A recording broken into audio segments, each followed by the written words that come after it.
not knowing what to do, I climbed up to the top of a lofty tree, from whence I looked about on all sides, to see if I could discover anything that could give me hopes. When I gazed towards the sea, I could see nothing but sky and water. But looking over the land, I beheld something white, and coming down, I took what provision I had left, and went towards it, the distance being so great that I could not distinguish what it was.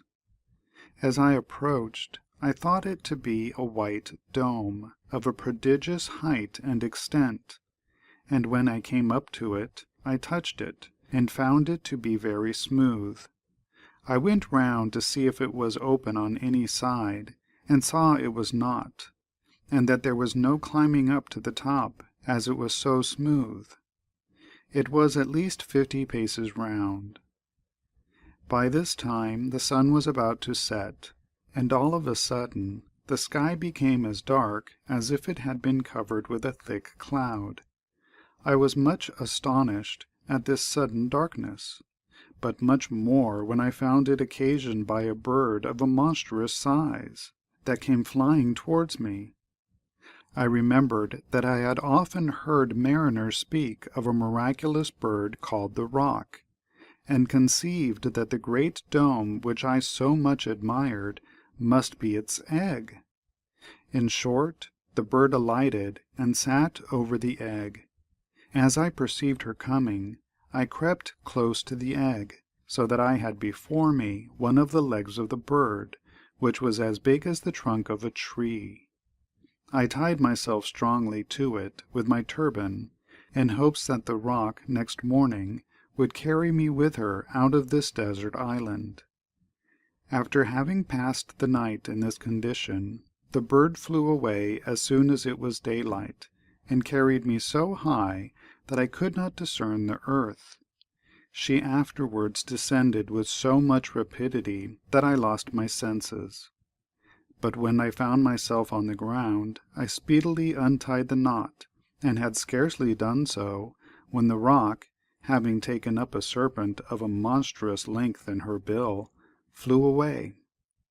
The spot where it left me was encompassed on all sides by mountains that seemed to reach above the clouds, and so steep that there was no possibility of getting out of the valley.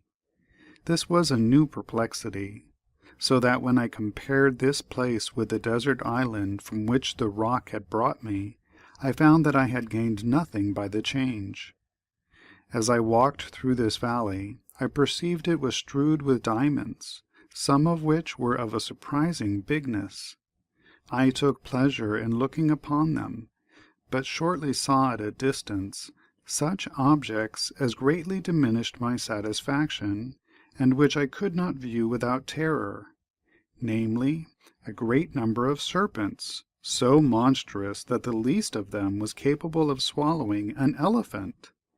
They retired in the daytime to their dens, where they hid themselves from the Roc, their enemy, and came out only in the night. I spent the day in walking about in the valley, resting myself at times in such places as I thought most convenient.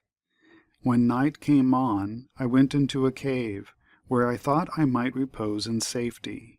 I secured the entrance, which was low and narrow, with a great stone, to preserve me from the serpents, but not so far as to exclude the light.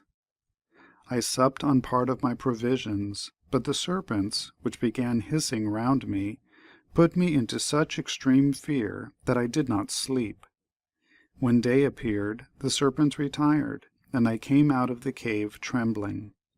I can justly say that I walked upon diamonds without feeling any inclination to touch them. At last I sat down, and notwithstanding my apprehensions, not having closed my eyes during the night, fell asleep, after having eaten a little more of my provisions. But I had scarcely shut my eyes, when something that fell by me with a great noise awakened me. This was a large piece of raw meat, and at the same time I saw several others fall down from the rocks in different places. I had always regarded as fabulous what I had heard sailors and others relate of the Valley of Diamonds, and of the stratagems employed by merchants to obtain jewels from thence. But now I found that they had stated nothing but the truth. For the fact is, that the merchants come to the neighborhood of this valley when the eagles have young ones, and throwing great joints of meat into the valley, the diamonds upon whose points they fall stick to them. The eagles, which are stronger in this country than anywhere else, pounce with great force upon those pieces of meat, and carry them to their nests on the precipices of the rocks to feed their young.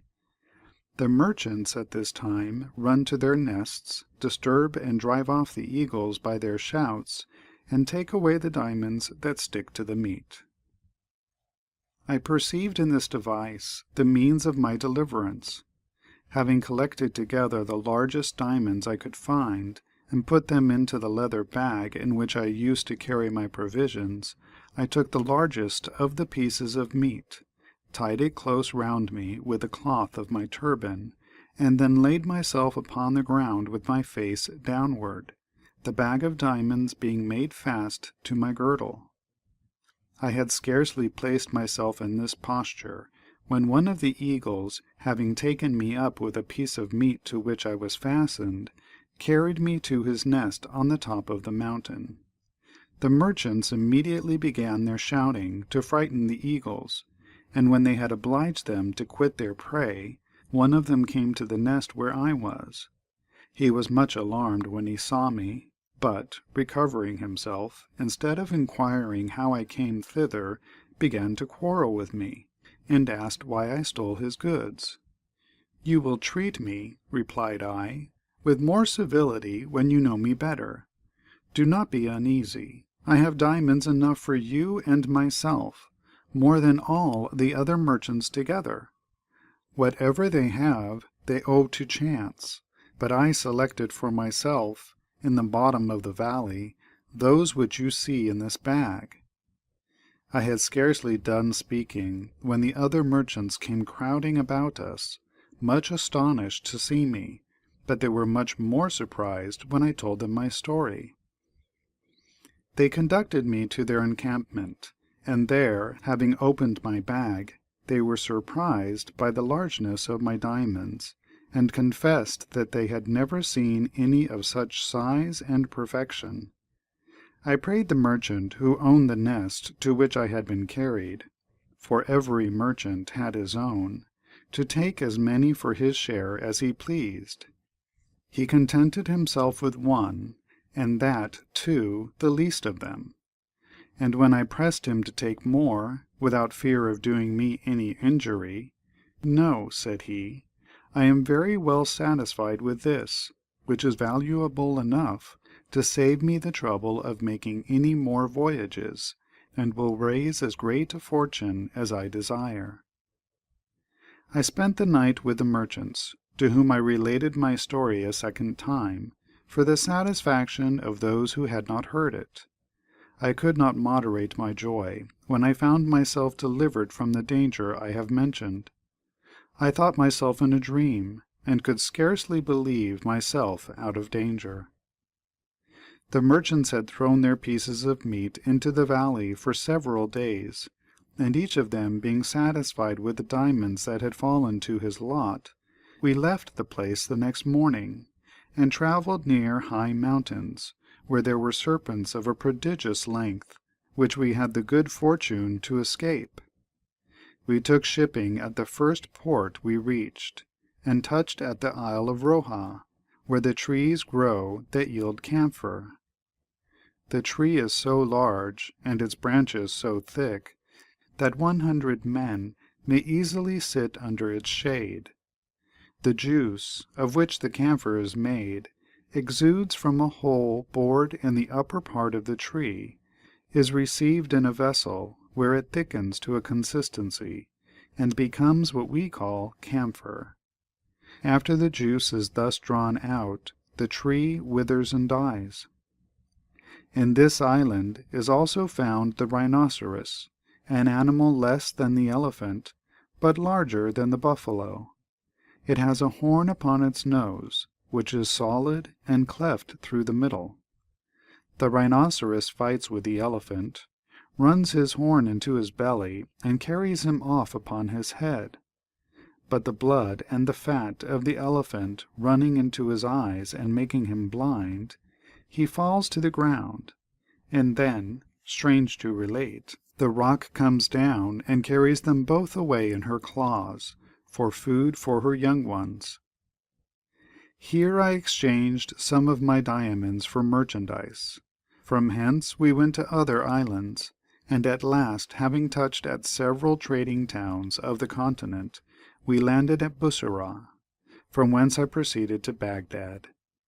There I immediately gave large presents to the poor, and lived honorably upon the vast riches I had brought and gained with so much fatigue.